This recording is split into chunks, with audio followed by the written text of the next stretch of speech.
ഞങ്ങൾ ഒരു 84 പിരിഞ്ഞ ശേഷം ഒരു 15 വർഷം യാതൊരു ബന്ധവുമില്ല.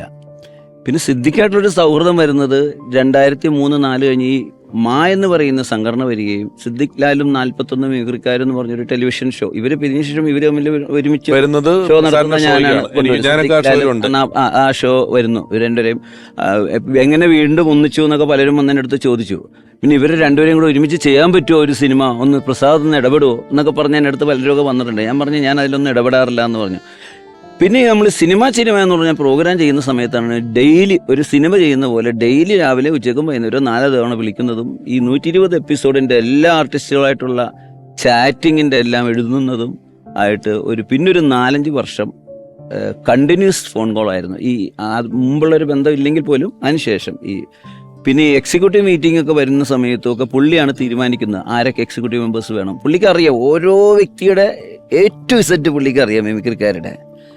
ലാസ്റ്റ് നമ്മുടെ ജനറൽ ബോഡിയുടെ ഒരാഴ്ച മുമ്പ് എന്നെ വിളിച്ച് പറഞ്ഞു, എടാ ജനറൽ ബോഡി 27-ാം തീയതി ഇത്രാം തീയതി അല്ലേ? ഞാൻ പറഞ്ഞു ഞാൻ ഉണ്ടോ കൂടെ എന്ന് പറഞ്ഞു. അത് കഴിഞ്ഞിട്ട് 26-ാം തീയതി എന്നെ വിളിച്ച് പറഞ്ഞു, എടാ എനിക്കൊരു ചെറിയ പനിയുണ്ട്, പനി കൂടുകയാണെങ്കിൽ ഞാൻ വരില്ല, എനിക്കൊന്ന് ഹോസ്പിറ്റലൈസ് ചെയ്യണമെന്ന് പറഞ്ഞു. ഞാൻ പറഞ്ഞു രാവിലെ ഒന്ന് വന്ന് തല കാണിച്ചിട്ട് പോയിക്കോ. ഞാൻ വന്നേക്കാന്ന് പറഞ്ഞു. ജനറൽ ബോഡി ദിവസം രാവിലെ 8 മണിക്ക് എന്നെ വിളിച്ച് പറഞ്ഞു, പിഷാരയുടെ അടുത്തും ഷാജോൻ്റെ അടുത്തൊക്കെ ഒന്ന് പറഞ്ഞേക്കണം, എനിക്ക് സുഖമില്ല, ഞാൻ ഹോസ്പിറ്റലിലോട്ട് പോകണമെന്ന് പറഞ്ഞു. അന്നും പുള്ളി പോയി. അങ്ങനെ നമ്മുടെ ജനറൽ ബോഡിയിൽ പുള്ളി വന്നില്ല. 2 ദിവസം കഴിഞ്ഞ് ഞാൻ വിളിച്ചപ്പോൾ പറഞ്ഞു, എടാ ഞാൻ തിരിച്ചു വന്നു, പെരുന്നാളായതുകൊണ്ട് വന്ന് പിള്ളേരുടെ കൂടെ ഇരിക്കാനെന്ന് പറഞ്ഞു. അങ്ങനെ ഞാൻ നാളെ പോയി ഹോസ്പിറ്റലൈസ് ചെയ്യും, ഒരു ഇത്തിരി പ്രശ്നമുണ്ട്, എനിക്കതൊന്ന് ക്ലിയർ ചെയ്താൽ മതി എന്ന് പറഞ്ഞു.